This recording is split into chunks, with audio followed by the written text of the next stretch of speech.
Hi, this is Dr. John Bergduff.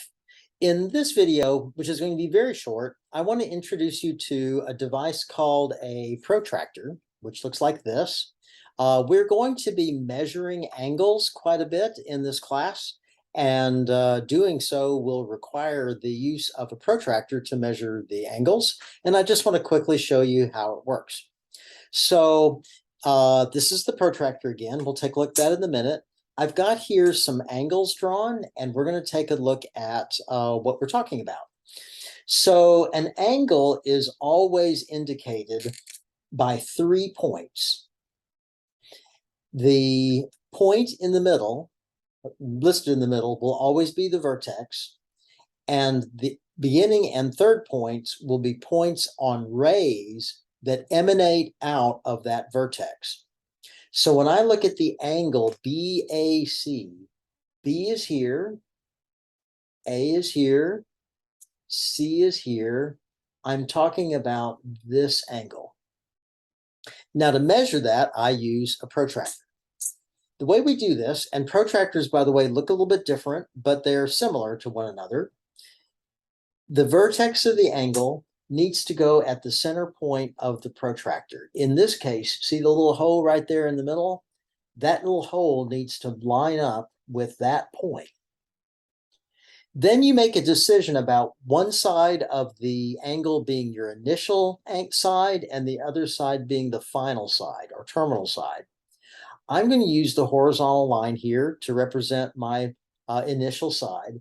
And what you do is with the hole right there in the center, I line up the 0-degree line with the line between points A and B as best I can, keeping that little hole right there at the center. Then I look at where the other side of this angle, which would be the line, the ray AC, where that crosses the protractor, which looks like it's right about there. And the numbers on the protractor help me see what that degree measure is. Now, there's numbers on the top and numbers on the bottom. What you want to do is you want to make sure that your initial side is considered 0 degrees, and then think about which set of numbers is most appropriate for measuring from there. If this is 0 degrees, then a little bit farther up would not be 170 degrees, it would be 10 degrees.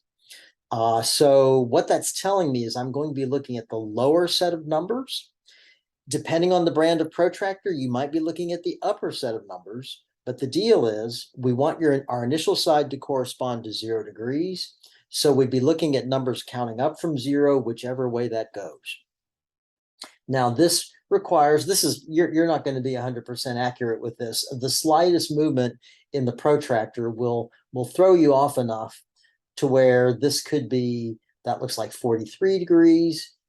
Wiggle your hand a little bit, it may look like 44 degrees. But see, here's the 40, and then you look at the little hash marks from there, 1, 2, 3. I'm going to say that that is 43 degrees. The angle BAD, so B is here, A is here, the vertex of the angle, D would be on the opposite ray. I'm looking from here to here to here. That would be this angle.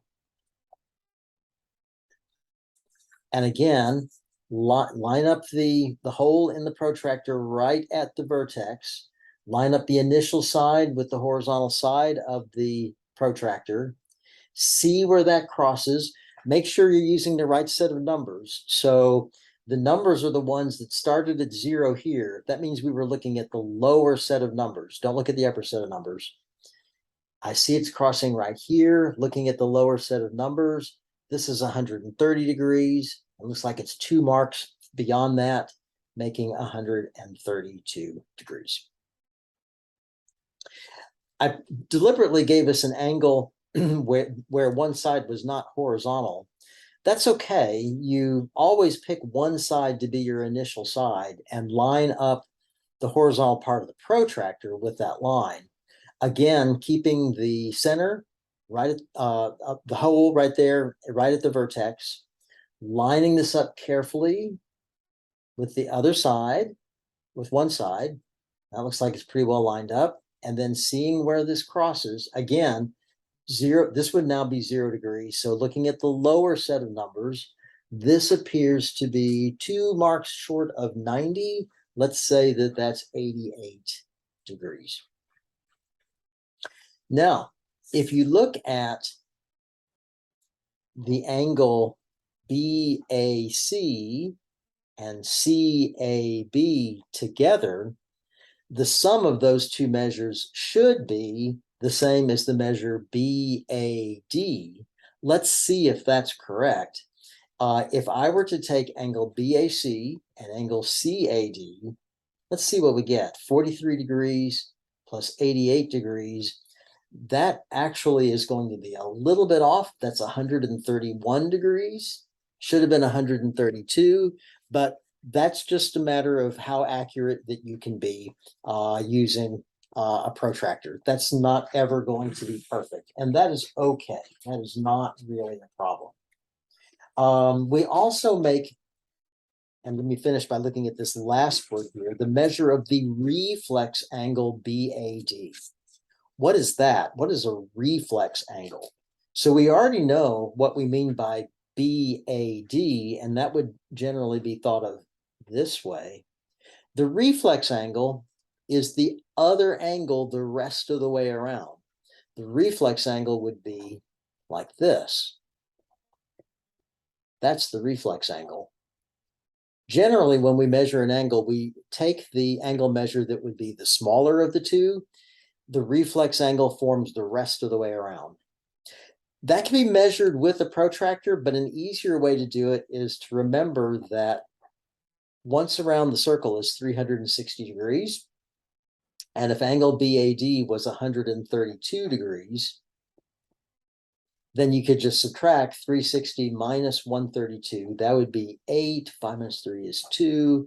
2 minus 1 is 1. 128 degrees would be what you would get if you added those two together. Oh, let's see, that's not quite right. How about 228 degrees? Do my math right here. That would be very, very helpful, wouldn't it? 228 degrees would be the size of the reflex angle. So that's just a little bit about using a protractor and doing some of the calculations. And thank you very much.